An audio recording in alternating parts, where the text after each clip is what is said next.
ഗണേഷ് കുമാറും ഭാര്യയും തമ്മിലുള്ള കേസ് പരാതിയൊന്നും ഇല്ലാതെ ഒത്തുതീർപ്പാക്കി. ഇപ്പൊ പുറത്തു വരുന്നത് മിൽമ പാൽ കച്ചവടത്തിലാണ് ഇത് ഒത്തുതീർപ്പായത്. പാൽ കച്ചവടത്തിൽ ഒത്തുതീർപ്പായി എന്ന് പറയുന്നത് എന്താണ് സാറല്ലേ? സത്യമാണ്. ആദ്യം ഇത് കേട്ടിരുന്നത് എന്താണെന്ന് വെച്ച് കഴിഞ്ഞാൽ, ഗുരുവായൂർ ദേവസ്വം ഭരണസമിതിയിൽ ഇയാളുടെ കേരള കോൺഗ്രസ് ഉണ്ടല്ലോ, ഗണേഷ് കുമാറിൻ്റെ, അതിൻ്റെ ട്രഷററായിട്ടുള്ള ബാലഗോപാൽ അംഗമാണ് ഭരണസമിതിയിൽ. ഗുരുവായൂരിലെ ഭരണസമിതിയിലൊക്കെ അംഗമായി കഴിഞ്ഞാൽ ഒരുപാട് സൗകര്യങ്ങൾ കിട്ടും. കാരണം ശബരിമലയേക്കാൾ കുഴപ്പം പിടിച്ച സ്ഥലമാണ് ഗുരുവായൂർ ഈ അഴിമതിയുടെയൊക്കെ കാര്യത്തിൽ. അപ്പോൾ ഈ പ്രശ്നം ഉണ്ടായിക്കഴിഞ്ഞപ്പോൾ ഉടനെ ഈ ബിന്ദു മേനോൻ്റെ പാലക്കാട്ടെ വീട്ടിലേക്ക് ബാലഗോപാൽ പോയി കുടുംബാംഗങ്ങളൊക്കെ സംസാരിച്ചിരുന്നു എന്നാണ് പറയുന്നത്.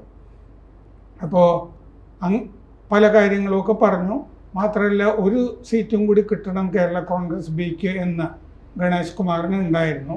അവിടെ ബാലഗോപാലിനെ സ്ഥാനാർത്ഥിയാക്കണം എന്ന് ഉണ്ടായിരുന്നു എന്നൊക്കെ പറയുന്നുണ്ട്. അപ്പോൾ കൊട്ടാരക്കരയും പത്തനാപുരവും വേണമെന്നൊക്കെയുള്ള ആഗ്രഹമൊക്കെ ഉണ്ടാകുമായിരിക്കും. പക്ഷേ ഇതിൻ്റെ അകത്ത് ഇപ്പോൾ നമ്മൾ മനസ്സിലാക്കുന്ന അങ്ങനെ വെറുതെ കോംപ്രമൈസ് ആവില്ലല്ലോ. പൈമന തങ്കച്ചിയാണെങ്കിലും വെറുതെ അങ്ങനെ പിരിഞ്ഞു പോകേണ്ട കാര്യമൊന്നുമില്ല ഒരു വിവാഹത്തിൽ നിന്ന്. പ്രത്യേകിച്ച് ഇത്രയും പൈസയൊക്കെ ഉള്ള ഒരാളല്ലേ, ആനയൊക്കെ ഉള്ള ഒരാളല്ലേ. അപ്പോൾ അതുകൊണ്ട് ഇയാൾ ചെയ്തിരിക്കുന്നത് എന്താണെന്ന് വെച്ച് കഴിഞ്ഞാൽ, ബിന്ദുവിന് കേരള സർക്കാരിൻ്റെ കീഴിലുള്ള സഹകരണ സ്ഥാപനങ്ങൾ, രണ്ട് പ്രധാനപ്പെട്ട സഹകരണ സ്ഥാപനങ്ങൾ, ഒന്ന് മിൽമ, രണ്ട് കേരഫെഡ്, ഇതിൻ്റെ രണ്ടിൻ്റെയും ഉൽപ്പന്നങ്ങൾ വിദേശത്തേക്ക് കയറ്റി വയ്ക്കാനുള്ള കരാറുകൾ ബിന്ദുവിന് കൊടുത്തിട്ടുണ്ട്. ഒരു ടെൻഡറും വിളിക്കാതെയാണ് ഈ കരാറുകൾ. ഗണേഷ് കുമാറിൻ്റെ ഭാര്യയാണ്, എന്നാൽ ശരി, ഇത്ര നെയ്യ്, പാല് ഒക്കെ കയറ്റി അയച്ചോ, ഇത്ര വെളിച്ചെണ്ണ കയറ്റി അയച്ചോ എന്ന് കേരഫെഡ്, ഇങ്ങനെ കരാറിൽ ബിന്ദു ഏർപ്പെട്ടിരിക്കുകയാണ്. ബിന്ദു മുമ്പ് ദുബായിലാണല്ലോ ജോലി ചെയ്തിരുന്നത്. ഒരു ചാനലിൻ്റെ ബിസിനസ് കാര്യങ്ങളാണ് നോക്കിയിരുന്നത്. അപ്പോൾ അവർക്ക് ബിസിനസ് അറിയാവുന്ന ആളാണ്. അപ്പോൾ സാധാരണഗതിയിൽ ഈ വിദേശ വ്യാപാര കരാറാണ് കൊടുത്തിരിക്കുന്നത് കേരഫെഡും മിൽമയും ബിന്ദുവിന്. സാധാരണ ഇങ്ങനെ വിദേശ വ്യാപാര കരാർ കൊടുക്കുമ്പോൾ ഇതിനൊരു വിജ്ഞാപനം വേണം. ഇങ്ങനെ ഞങ്ങൾ വിദേശ വ്യാപാര കരാറിന് അപേക്ഷകൾ ക്ഷണിക്കുന്നു, ഇങ്ങനെയാണല്ലോ ആളുകൾ പോകുന്നത്. അപ്പോൾ ഏറ്റവും കൂടുതൽ പൈസ ഓഫർ ചെയ്യുന്ന ആൾക്കാണ് കൊടുക്കേണ്ടത്. ഇതിൽ അങ്ങനെയൊന്നും ചെയ്തിട്ടില്ല. താല്പര്യപത്രം ഇതിൻ്റെ അകത്തില്ല, വിജ്ഞാപനമില്ല. ഈ ബിന്ദുവിൻ്റെ കമ്പനിയുടെ പേര് നല്ല രസമുള്ളതാണ്, മിഡ് നൈറ്റ് സൺ ഗ്ലോബൽ, പാതിരയ്ക്ക് ഉദിക്കുന്ന സൂര്യൻ എന്നാണ്. മിഡ് നൈറ്റ് സൺ ഗ്ലോബൽ എന്നാണ് കമ്പനിയുടെ പേര്. ഈ ഗ്ലോബൽ, മിഡ് നൈറ്റ് സൺ ഗ്ലോബലിൻ്റെ വിലാസം എന്താണെന്നറിയാമോ? ആ ഒരു കമ്പനിക്കൊരു സ്ഥലവും ഓഫീസും ഒക്കെ വേണ്ടേ?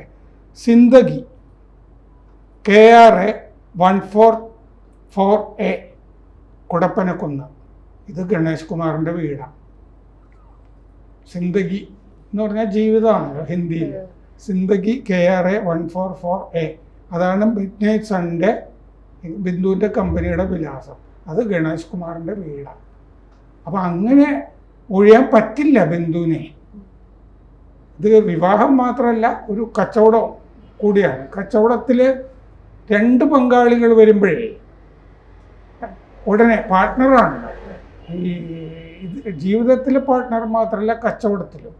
മുമ്പ് നമ്മൾ ഇവരുടെ ഒരു വണ്ടി പുറത്തു നിന്ന് കൊണ്ടുവന്നത്, ഈ നേപ്പാളിൽ നിന്നോ അവരുടെ ഭൂട്ടാനിൽ നിന്നൊക്കെ കൊണ്ടുവരുന്നതൊക്കെ ഈ മറ്റേ കള്ള നമ്പറൊക്കെ വെച്ചിട്ട്, അങ്ങനെ മറ്റേ ഗതാഗത മന്ത്രിയായ ഗണേഷ് കുമാർ ഭാര്യയ്ക്ക് അങ്ങനെ ഒരു വണ്ടി മേടിച്ച് കൊടുത്തതിൻ്റെ കാര്യം നമ്മൾ പണ്ട് ചർച്ച ചെയ്തിട്ടുണ്ട്.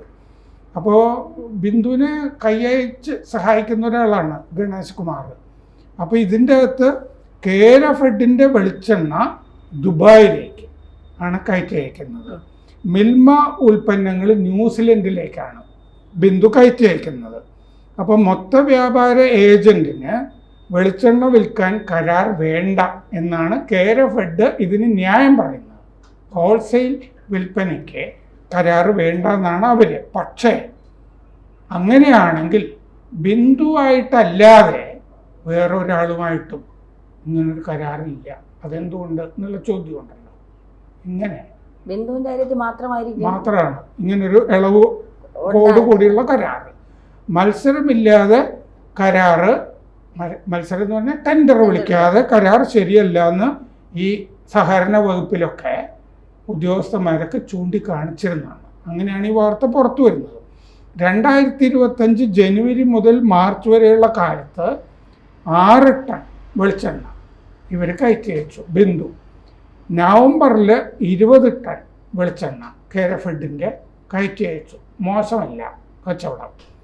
അപ്പോൾ മിൽമ ചെയർമാൻ KS മണി ഇതിന് ന്യായം പറയുന്നത് എന്താണെന്ന് വെച്ചാൽ കരാറ് വിളിച്ചിട്ടില്ല. കരാറ് വിളിക്കാതെയാണ് ബിന്ദുവിന് കൊടുത്തത്. കാരണം കമ്പനി താല്പര്യം എടുത്തു, ഇവിടെ വന്നു, ബിന്ദു ഇവിടെ വന്നു, അപ്പം ഞങ്ങൾ കരാറിൽ ഒപ്പിട്ടു എന്നാണ് KS മണി സത്യസന്ധമായിട്ടാണ് പറയുന്നത്. അപ്പോൾ ഒരു കരാറ് മിൽമ വെച്ചിട്ടുണ്ടെന്ന് പറയുന്നു. ഒരു മാസത്തിൽ കുറഞ്ഞത് 20 ലക്ഷത്തിൻ്റെ നെയ്യ്, 5 ലക്ഷത്തിൻ്റെ പാലുൽപ്പന്നങ്ങൾ.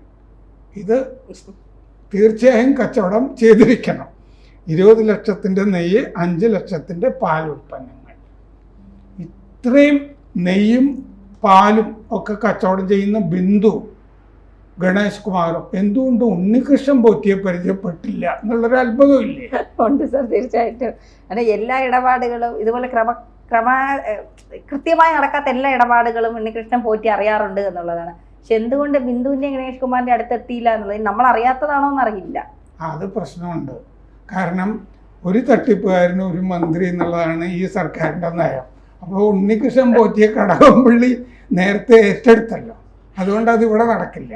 അപ്പോൾ കടകംപള്ളിക്കെതിരെ DGPക്ക് കൊണ്ട് പരാതി കൊടുത്തിരിക്കുകയാണ് ഉണ്ണികൃഷ്ണൻ പോറ്റി. ആ പരാതിയുടെ കാര്യം എന്താണ്?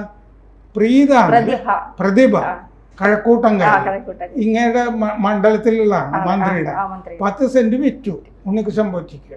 ഉണ്ണികൃഷ്ണൻ പോറ്റി കാശൊക്കെ കൊടുത്തു. പക്ഷെ ഇത് തട്ടിപ്പാണ്, വ്യാജ രേഖയൊക്കെ ഉണ്ടാക്കിയതാന്ന് പറഞ്ഞിട്ട് പ്രതിഭ കൊണ്ടുപോയി പോലീസ് സ്റ്റേഷനിൽ കേസ് കൊടുത്തു.